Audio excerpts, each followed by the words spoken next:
Olá, bem-vindos a mais um estudo da obra Missionários da Luz.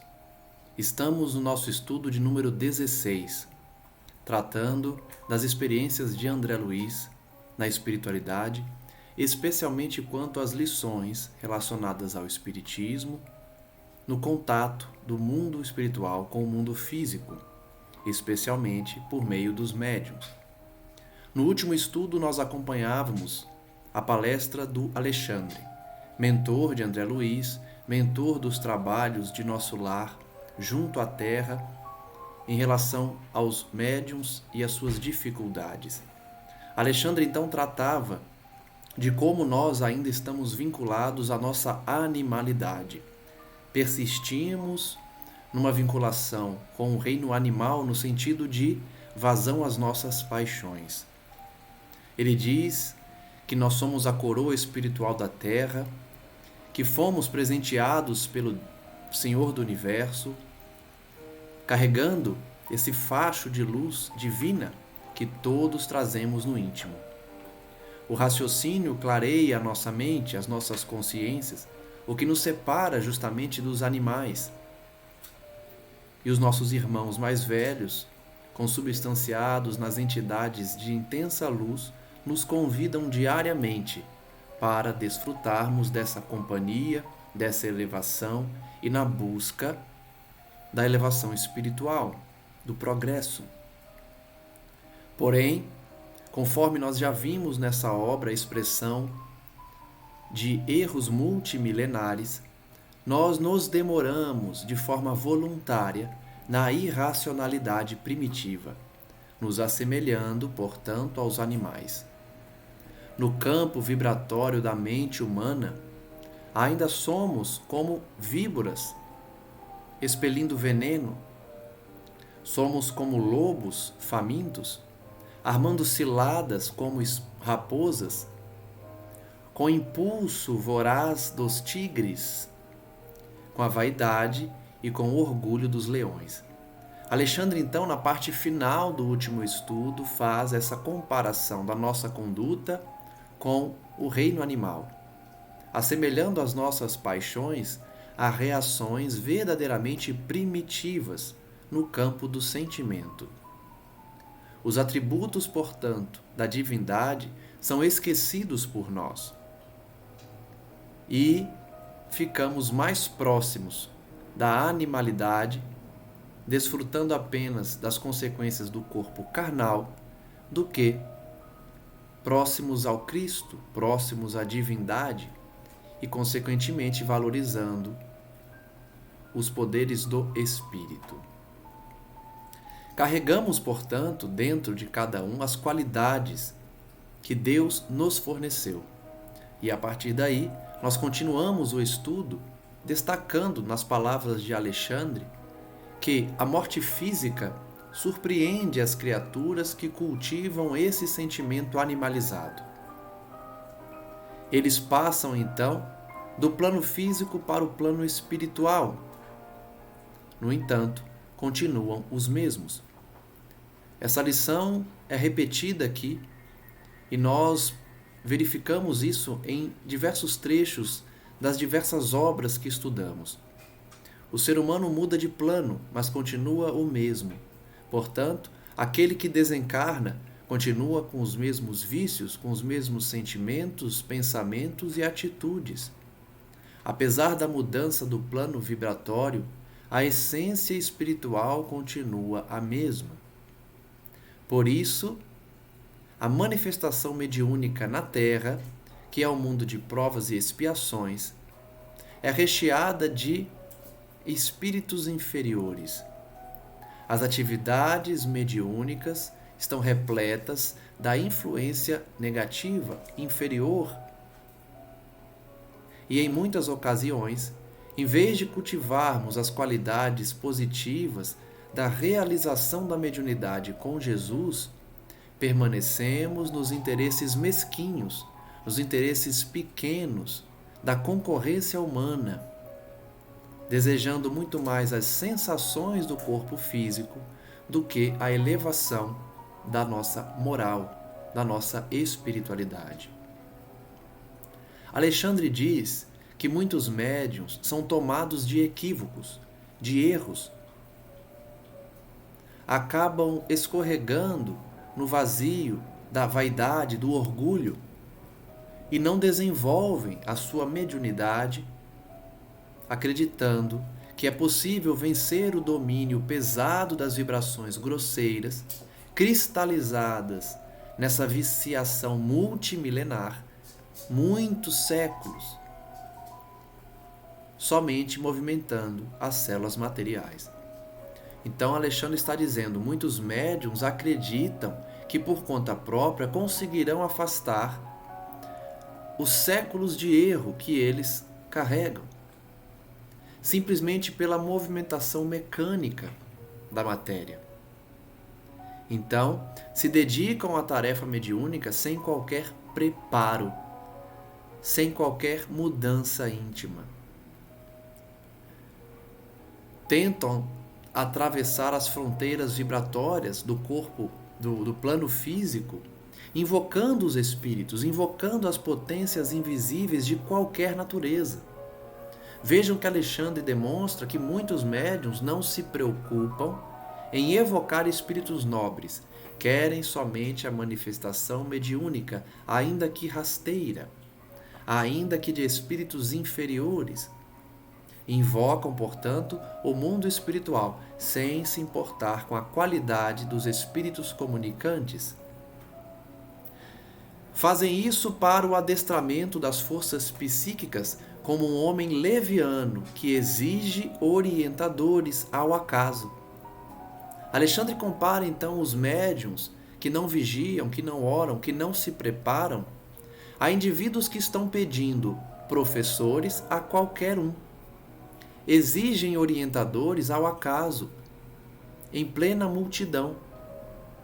É como se a gente fosse até o centro de São Paulo, por exemplo, no dia de semana que está bem cheio, e começássemos a gritar no meio da rua que queremos um professor. Quero um professor de física, quero um professor de química, quero um professor qualquer. Colhendo a esmo na multidão. É essa mesma atitude que o médium despreparado tem. Ele visa o contato com a espiritualidade sem se importar se o espírito comunicante é de fato um professor, um orientador. É como se ele estivesse na rua pedindo orientação, esquecido de que nem todos os que trafegam nas ruas, os transeuntes da via pública, estão em condições de beneficiar, de orientar e de ensinar. Olha que comparação que nos faz entender de maneira muito simples o cuidado que devemos ter com a mediunidade. Intentar o contato com o mundo espiritual sem preparação é o mesmo que pedir auxílio a pessoas desconhecidas na rua. Se as máquinas mais simples da Terra pedem o curso preparatório do operário, para que o setor da produção não desmereça em qualidade e quantidade, como esperais que a mediunidade sublime se reduza a serviços automáticos, a puras manifestações de mecanismo fisiológico, indene de educação e responsabilidade? Olha que pergunta pedagógica, esclarecedora. Se aqui na Terra as indústrias, as fábricas pedem funcionários preparados, com cursos preparatórios para saber manejar as máquinas, por que achar que a mediunidade é diferente? Para explorar o que a mediunidade pode oferecer, nós precisamos nos preparar, realizar cursos preparatórios mesmo. E mais além do intelecto, desenvolver o sentimento. A atitude no bem. Principal conduta do médium equilibrado. A atitude no bem, equilibrada. Silenciando suas paixões. Não dando vazão aos sentimentos animalizados, ao instinto animalizado. Então a mediunidade não é uma manifestação do corpo, que não precisa de educação, que não precisa de responsabilidade. Pelo contrário, a mediunidade necessita ser educada. O seu exercício precisa ser responsável. Alexandre diz: sempre será possível abrir meios de comunicação entre vós outros e os planos que vos são invisíveis. Olha só, sempre será possível dialogar com os espíritos. Mas não esqueçais que as afinidades são leis fatais de reunião. As afinidades são leis fatais de reunião, ou seja, lei de atração. O pensamento atrai, a conduta atrai. Espíritos afins se reúnem.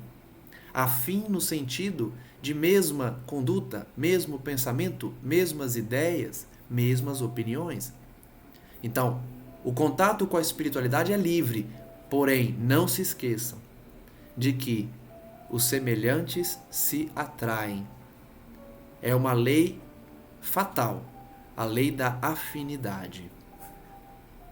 Os espíritos, portanto, desencarnados ou encarnados, ou ambos, se reúnem, se integram nos reinos infinitos do espírito. Atrairemos, por conseguinte, espíritos de mesma estirpe que a nossa. Se desejamos o bem, se queremos estudar, se estamos buscando contato com a espiritualidade para nos elevar, atrairemos espíritos com a mesma intenção, que desejam nos ajudar, nos esclarecer, aprender também, mas sem qualquer intenção maligna.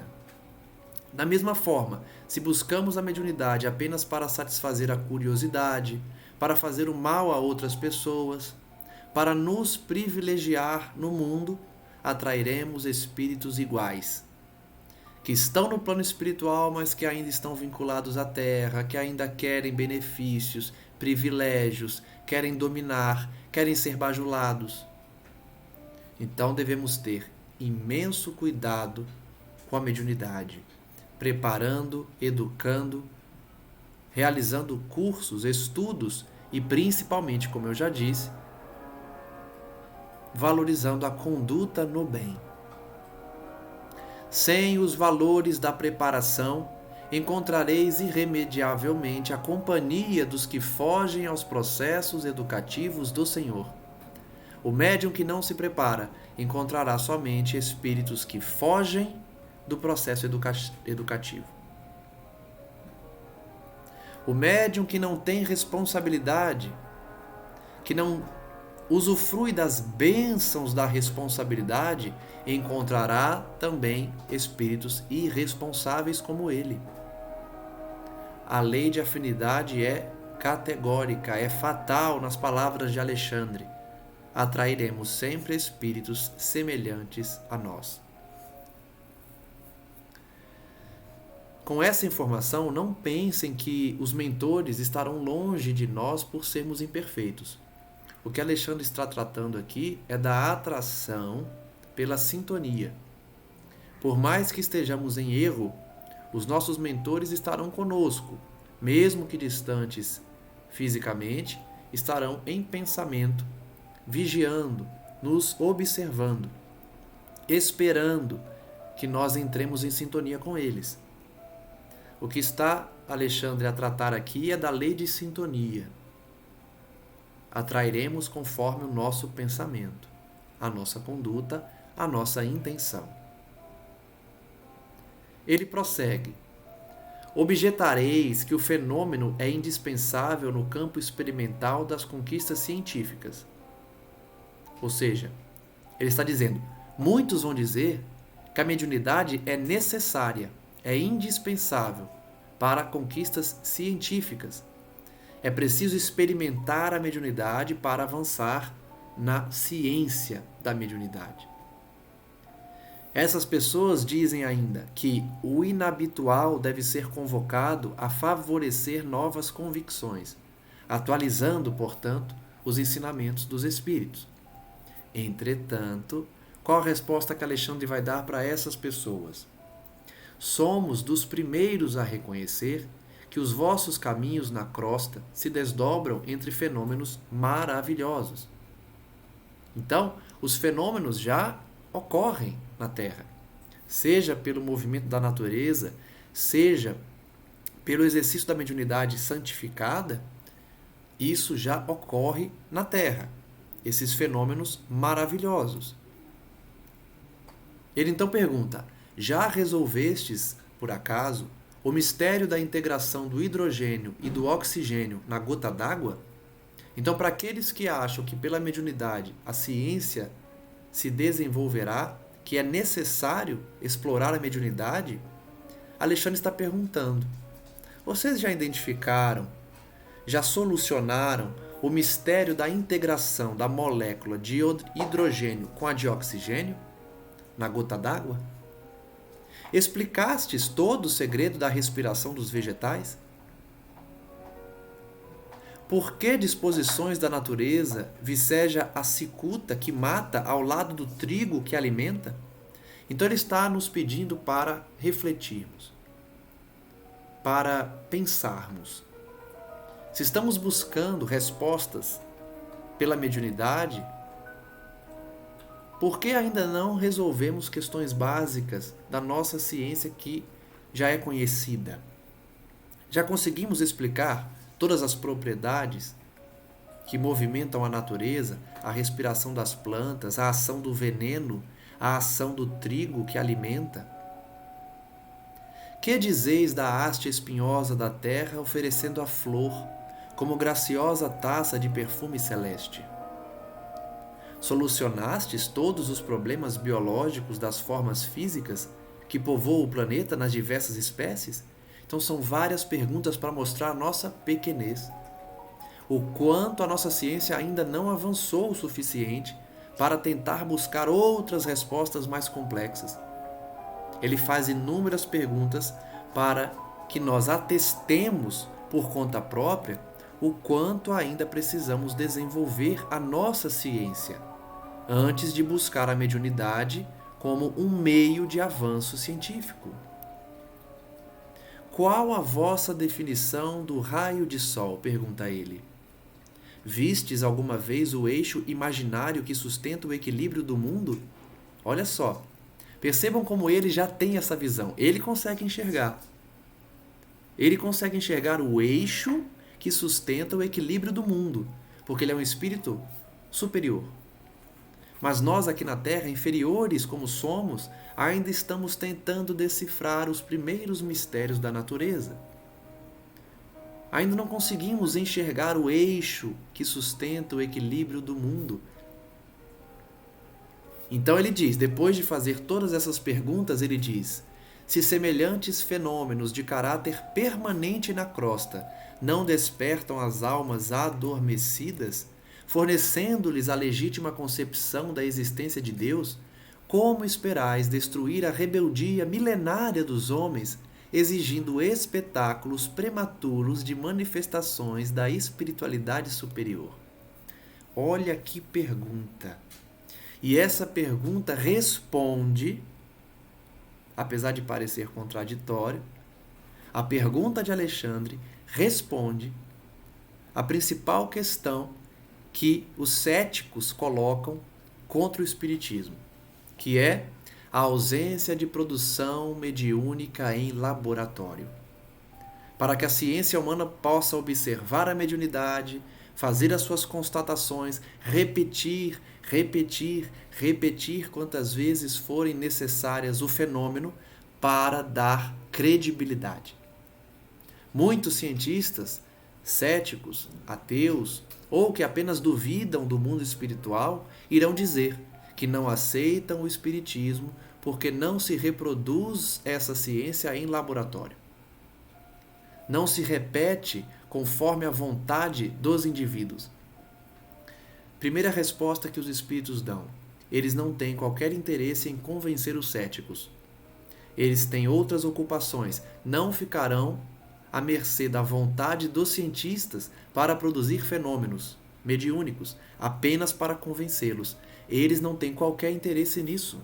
Não há interesse em convencer cético nenhum. Segundo ponto trazido por Alexandre aqui.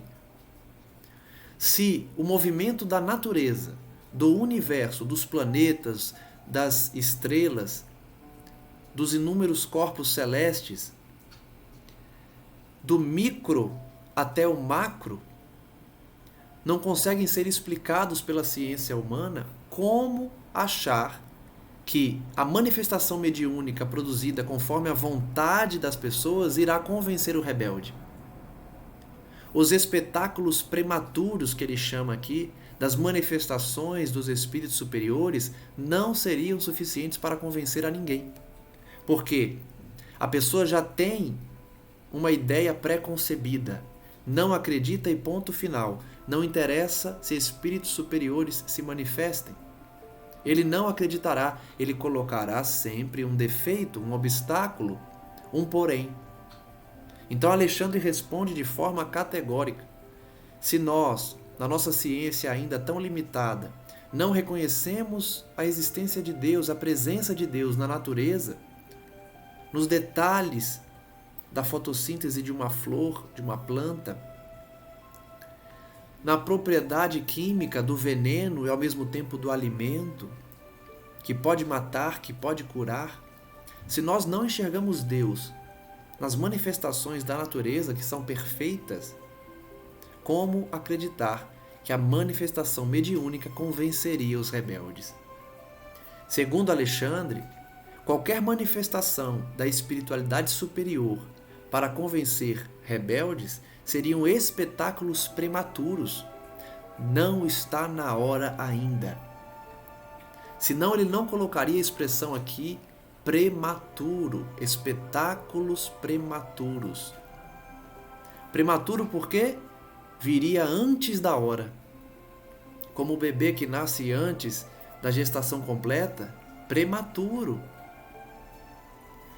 A manifestação dos espíritos superiores nesse momento da Terra, em que ainda não reconhecemos a existência de Deus na sua completude, em grande parte da sociedade, seria prematura a manifestação dos espíritos superiores.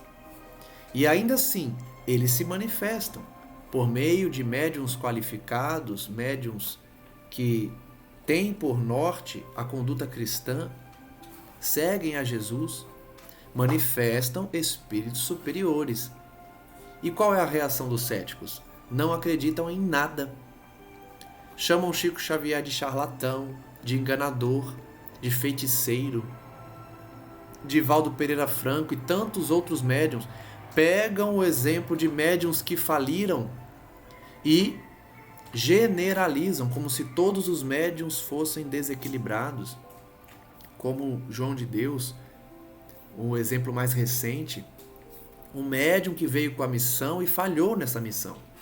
Ajudou muita gente, mas acabou falhando, caindo em erro, caindo em tentação. Os céticos usam o exemplo dele para dizer que todo espírita é mau caráter, enganador, feiticeiro, enfim. Então, se os rebeldes e os céticos não acreditam nas manifestações da natureza, não creiam que eles passarão a acreditar por conta das manifestações espirituais, ainda que de espíritos superiores. Não, meus amigos, diz Alexandre, urge abandonar os setores de ruído externo para iniciardes o desenvolvimento interior das faculdades divinas. Olha que bonito. Urge a gente parar de dar importância às manifestações exteriores, às manifestações do mundo, querer convencer as pessoas a serem espíritas também, a acreditarem no mundo espiritual. Não se preocupem com isso. Não se preocupem com a manifestação exterior da mediunidade. Se preocupem com a alteração íntima das faculdades divinas, a aplicação das faculdades divinas em nosso íntimo, com a reforma interior, com a mudança de atitude, de pensamento, de conduta. A paixão do fenômeno pode ser tão viciosa e destruidora para a alma como a do álcool que embriaga e aniquila os centros da vida física. Olha que forte. Abusar do fenômeno mediúnico, ter como uma paixão a mediunidade, é o mesmo que se utilizar do álcool para embriagar os centros vitais da vida física. Ou seja, o médium que busca o plano espiritual apenas com interesses rasteiros, mesquinhos, egoístas, é como um viciado em álcool, em droga. Ele está destruindo a vida física dele. Por quê? É fácil a resposta. Nós já vimos aqui. Porque ele entra em contato com espíritos inferiores e isso lesa o seu corpo físico. Vosso jogo de hipóteses, na maioria das circunstâncias, não passa de dança macabra dos raciocínios, fugindo às realidades universais e adiando indefinidamente a edificação real do espírito. Ele está tratando dos médiuns iludidos, dos médiuns que acham que estão realizando uma tarefa missionária, redentora, apenas porque se comunicam com o mundo espiritual, mas na verdade estão postergando, adiando indefinidamente a edificação real do seu espírito.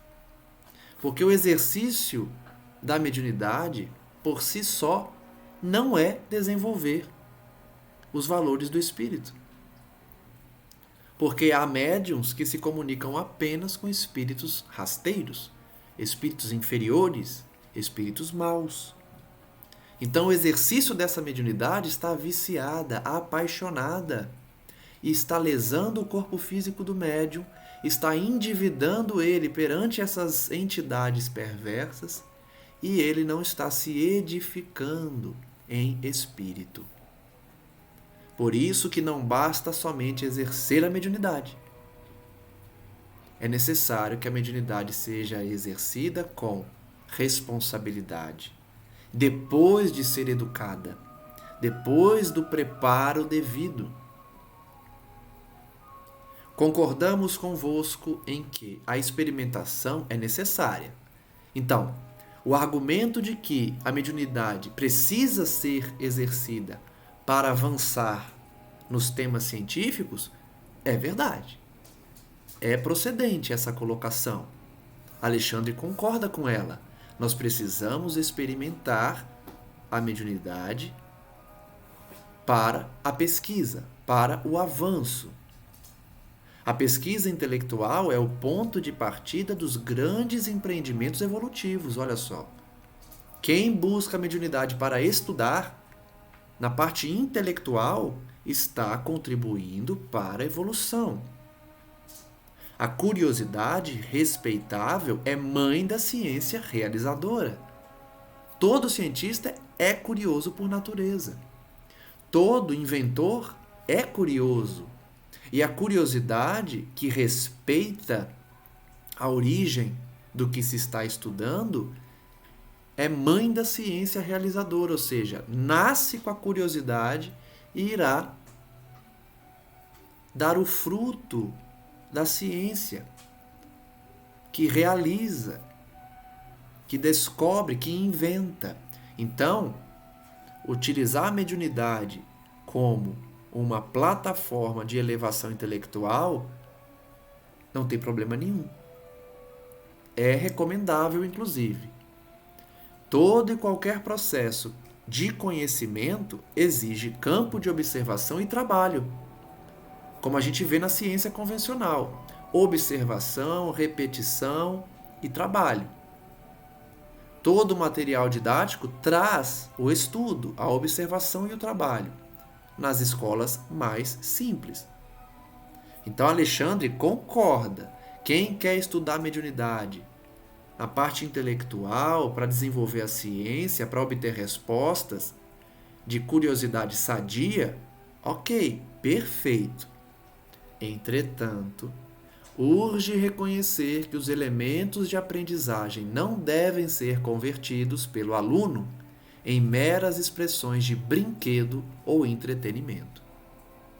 Então, curiosidade para desenvolver ideias, para ter respostas elevadas, é sadio. Mas, se o aluno busca a mediunidade como brinquedo ou entretenimento, está escorregando, está fugindo da função da mediunidade. A primeira função, que é consolar corações, e da segunda função, que é trazer conhecimento para a humanidade. Conhecimento da vida espiritual, da nossa destinação após a morte, do erro que cometemos ao priorizar a carne, o pecado, a tentação. Por quê? Os espíritos retornam do além para alertar a humanidade. Aqueles que buscam a mediunidade para fugir dessas duas tarefas, de consolação e de aprendizado, usam a mediunidade como brinquedo ou entretenimento. Além disso, ainda que os aprendizes se esclareçam relativamente às lições, é forçoso observar que a informação não é tudo, porquanto o esclarecimento educativo é apenas parte do aprendizado. Então, buscar conhecimento, informação, desenvolver o intelecto por meio da mediunidade é algo sadio, porém não é tudo, não é completo. Informação é parte do esclarecimento, parte do aprendizado. Buscar a mediunidade, então, apenas para satisfazer curiosidade e obter respostas e informações não é suficiente. Que dizer dos discípulos que estudam sempre, sem jamais aprenderem no terreno das aplicações legítimas? Olha a pergunta de Alexandre. Que dizer daquele que só estuda e não aplica o que aprende? Estuda e não pratica o que aprende.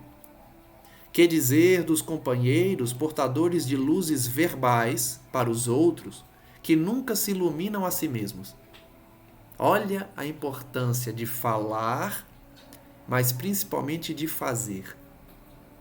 Sair do discurso. O que adianta eu falar aqui todo dia, estudar, falar da importância da reforma íntima, falar que nós devemos desenvolver as virtudes do Espírito, devemos buscar Deus e caminhar na direção dele, e todos os dias não iluminar a mim mesmo? Serei um hipócrita. Serei alguém que está iluminado apenas no verbo, mas não interiormente.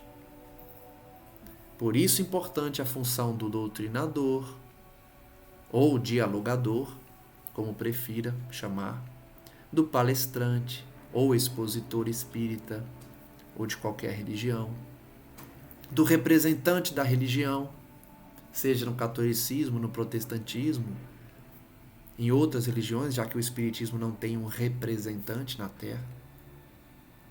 Kardec é nosso codificador, é nosso ícone de organização das ideias espíritas, mas nós não temos oficialmente um representante ou um cargo que seja exclusivo do representante do espiritismo. Então, ir além do verbo, ainda que seja um verbo iluminado, para que essa iluminação seja também daquele portador do verbo. Catalogar valores não significa vivê-los. Alexandre insiste no puxão de orelha. Catalogar valores não significa vivê-los. Quantos estão apenas no discurso? Vão aos finais de semana ao centro espírita e se apresentam aos irmãos de fé como verdadeiros missionários, mas no dia a dia, em casa, é um tirano doméstico. No trabalho, é um perseguidor implacável dos colegas.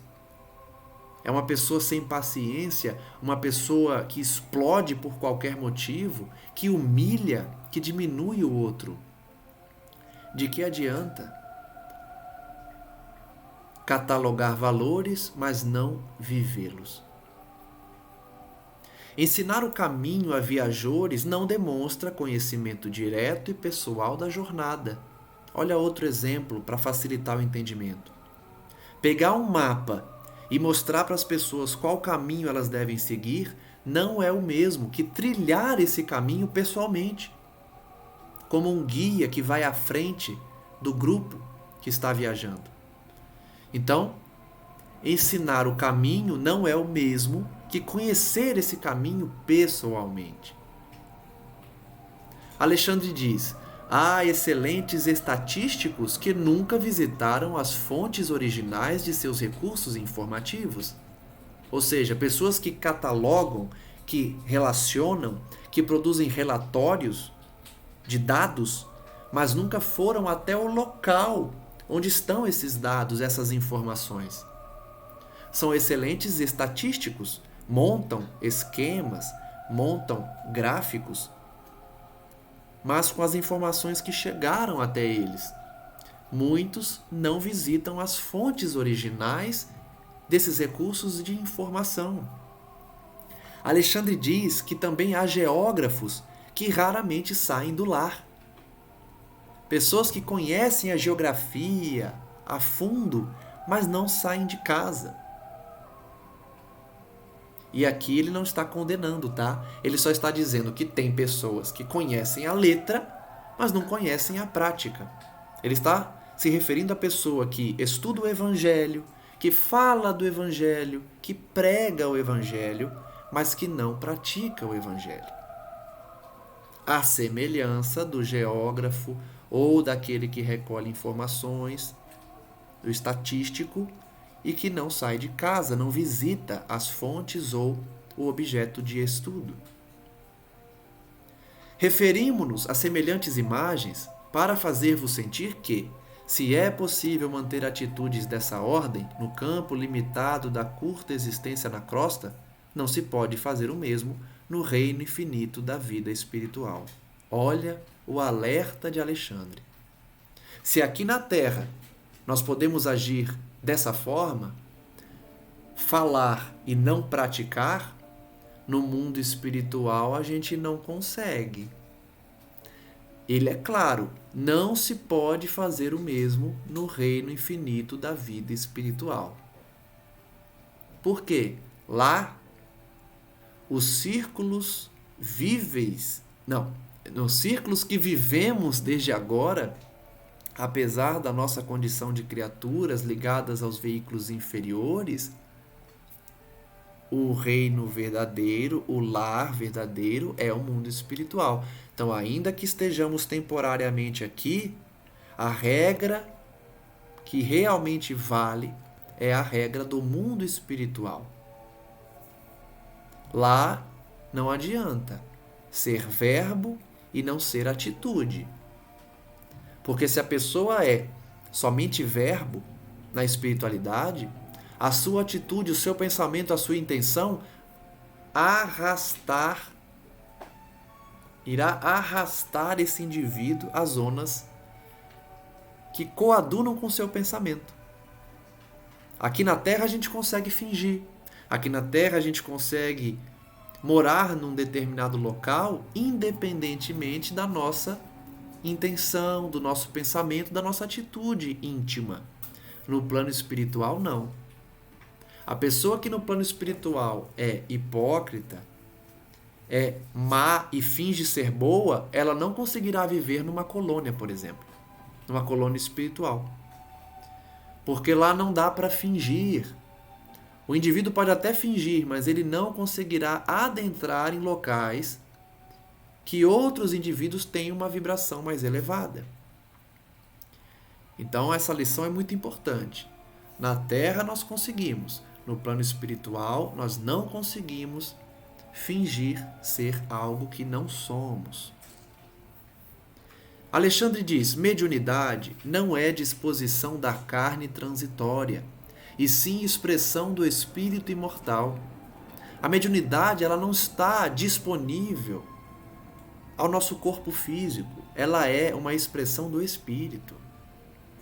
Naturalmente, O intercâmbio aprimorado entre os dois planos requer sadias condições do vaso sagrado.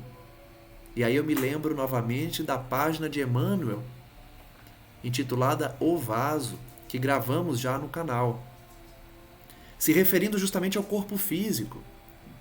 Para termos o intercâmbio aprimorado, elevado, equilibrado, é necessário que o corpo físico também esteja equilibrado.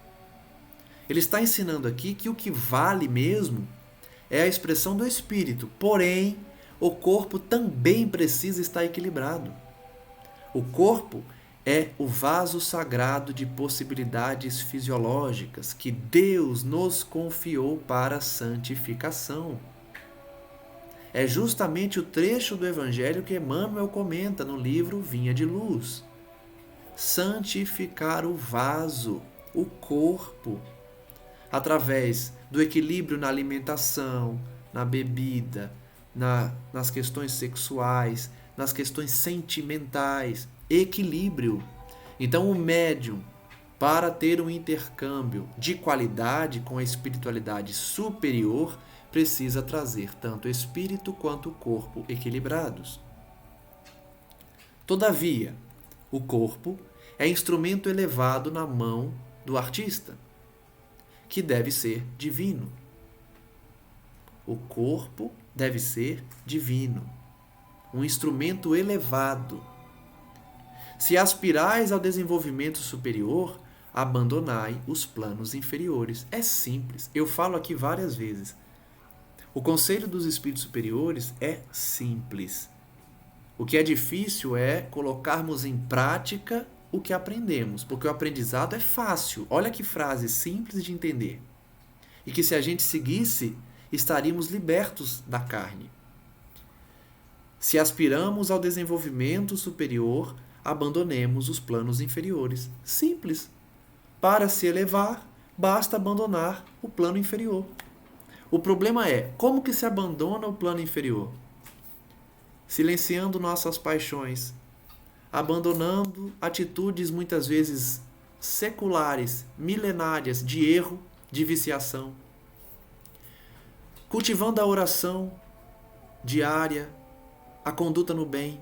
Então é difícil. É difícil porque nós ainda estamos mais próximos do animal do que do anjo.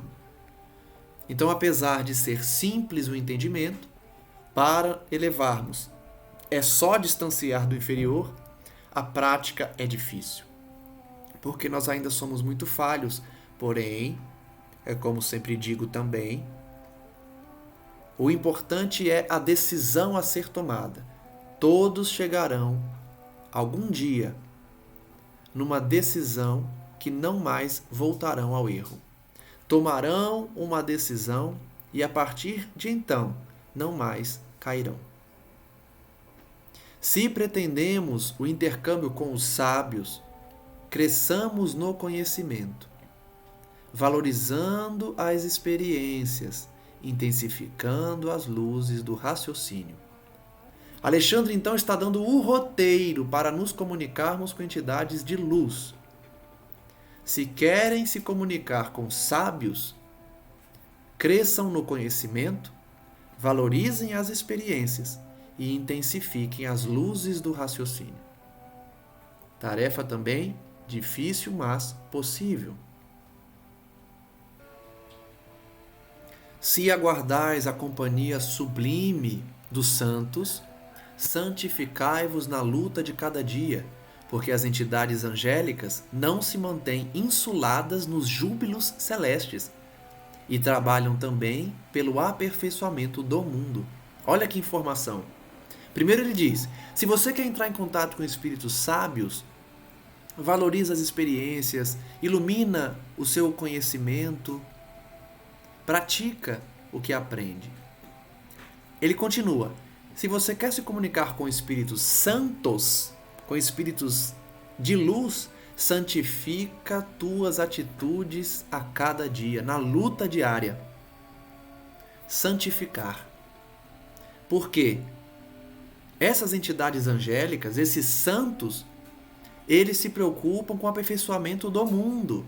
Eles não ficam na ociosidade, eles não vivenciam o júbilo celestial e se esquecem de nós. Mesmo que eles habitem regiões de luz, de intensa luz, de júbilo celestial, eles se preocupam conosco aqui na terra. Os inferiores, eles esperam por nossa angelização. Nunca tinha visto esse verbo. Angelizar. Os Espíritos Santos esperam a nossa angelização. Eles habitam regiões de felicidade, felicidade real, não essa felicidade aparente da terra. Felicidade verdadeira, júbilo celestial, nas palavras de Alexandre. Mas eles continuam lutando por nosso aperfeiçoamento do planeta inteiro e por nossa angelização. Alexandre continua: se desejais a presença dos bons, tornai-vos bondosos por vossa vez. De novo, olha como é simples. Quer ter companhia de espíritos bons? Seja bom. É simples na frase. A prática é outra história. Por quê? O que é necessário para ser considerado bom? Silenciar diante da ofensa, oferecer a outra face, praticar a caridade, perdoar o inimigo, amar ao próximo como a nós mesmos, a Deus sobre todas as coisas, fazer com o outro o que gostaríamos que nos fizessem. O roteiro é conhecido por todos. Colocá-lo em prática, porém, é para poucos. Sejamos um desses poucos que colocam em prática esse roteiro. Tem muita gente que acha que para ser bom é necessário ser santo, como Chico Xavier, como Divaldo, como tantos ícones do cristianismo no mundo. Mas não. A gente que não é nada, é só um cisco, como dizia Chico. A gente que não tem nenhuma função grandiosa na terra, seja para os homens, seja para Deus, nós podemos conquistar a angelitude também. Não será rápido, não será agora, porém nós já podemos iniciar essa caminhada. Se queremos, portanto, a companhia dos bons, sejamos bons.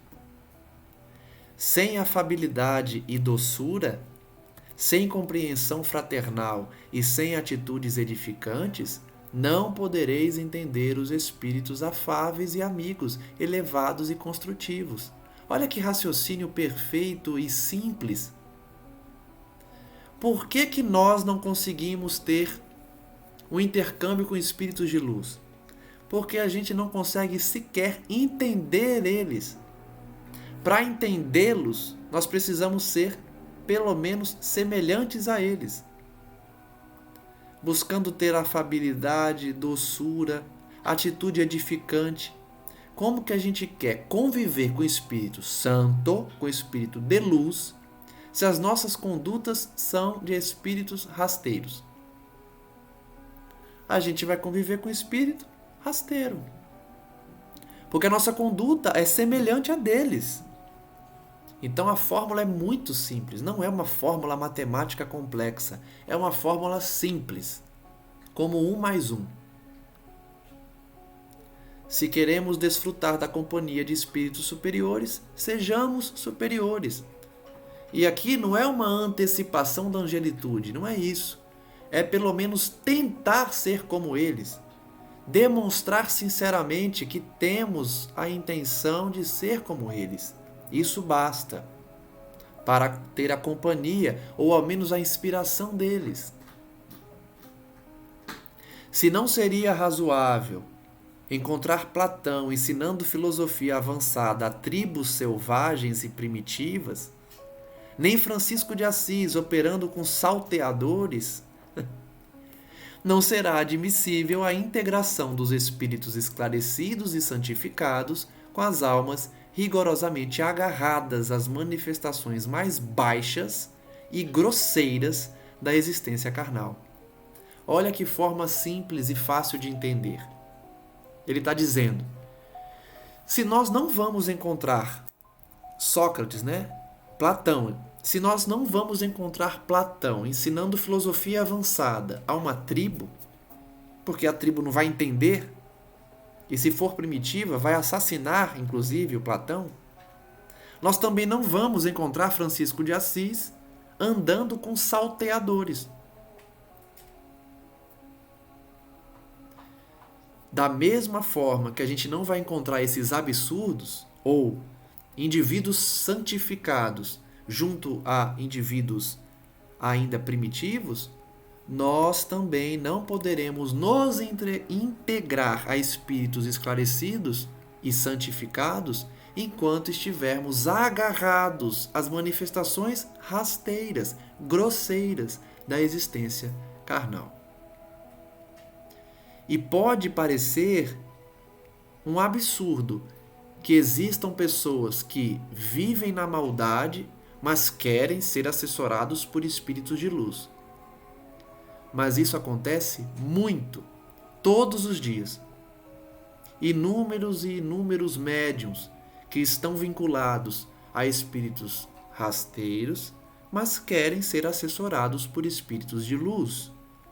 Então, esse ensinamento pode parecer óbvio ou absurdo achar que pessoas imperfeitas queiram ter professores elevados. Mas isso acontece e muito. Por quê? Os indivíduos ficam presos à letra. Acham que por muito estudarem, por dominarem a doutrina espírita, o conhecimento espírita cristão, por decorar as questões do livro dos espíritos, acham que desfrutarão só por isso da companhia de espíritos santificados. E não. Principalmente porque os espíritos santificados, eles preferem a companhia de pessoas simples, ainda que não tenham intelecto avançado ou não tenham estudo, do que a companhia de espíritos pseudo-sábios, que sabem muito, mas não praticam nada. É característica de espírito superior buscar a simplicidade, a companhia de pessoas sinceras de coração, sem ligar a posição social delas, que cargo eles ocupam na terra ou no plano espiritual, ou se eles são ricos, famosos. Em vossas atividades espiritualistas, lembrai-vos de que não vos encontrais perante uma doutrina sectária de homens em trânsito no planeta. Olha só, vocês que estão se vinculando ao Espiritismo, lembrem-se o seguinte: o Espiritismo não é uma doutrina de separação, de sectarismo, de privilégios. Ela não é uma doutrina dos homens que estão temporariamente na Terra. Permaneceis num movimento divino e mundial de libertação. Olha como ele se refere ao Espiritismo.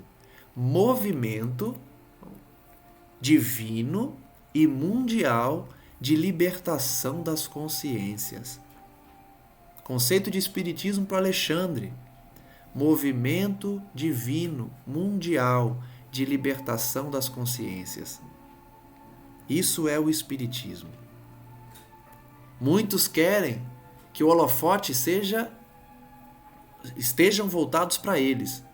Eu sou o ícone do Espiritismo. Eu sou a reencarnação de Tutankhamon. Eu sou o grande libertador, né?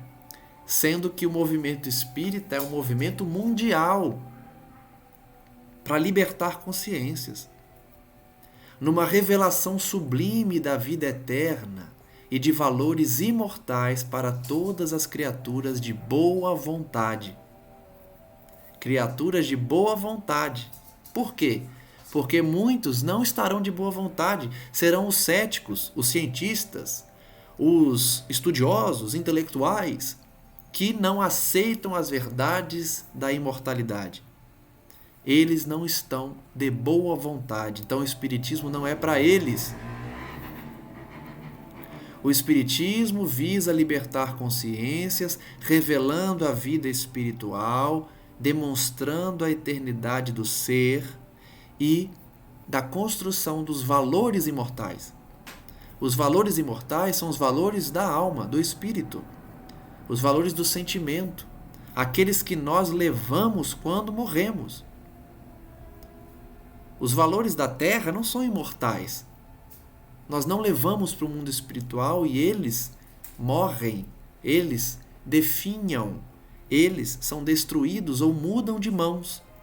Só levamos os valores imortais, que são os valores do espírito, para as criaturas de boa vontade. Finalizando então mais um estudo, passemos a refletir até amanhã, onde continuaremos a obra, sobre o que aprendemos hoje, especialmente quanto à função da mediunidade, a necessidade de elevação dos pensamentos, das atitudes, para desfrutarmos das companhias celestiais. Pedimos então à espiritualidade amiga que prossiga a nos envolver e nos abençoar, esclarecendo as nossas mentes e corações por essa doutrina libertadora, denominada por Alexandre como um movimento celestial, divino, mundial. E dessa forma, estaremos sintonizados com esses amigos para que eles continuem a envolver a humanidade, a envolver os integrantes dessa doutrina, no sentido de buscarmos a cada dia o desenvolvimento das ideias, das virtudes elevadas e, especialmente, do esquecimento das paixões, das vinculações inferiores, a fim de que atinjamos a companhia de espíritos nobres. Como aprendemos hoje, basta querermos. A nossa vontade, a nossa dedicação, a nossa intenção deve estar voltada para o aprendizado e especialmente para a prática do que aprendemos a cada dia.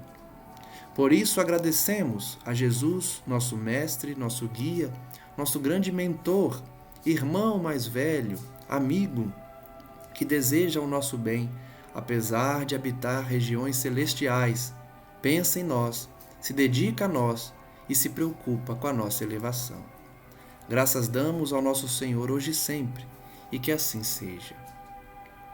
Agradeço a todos que acompanham o nosso estudo e convido para que amanhã continuemos a analisar essa obra bendita e tão esclarecedora. Um forte abraço a todos e até a próxima.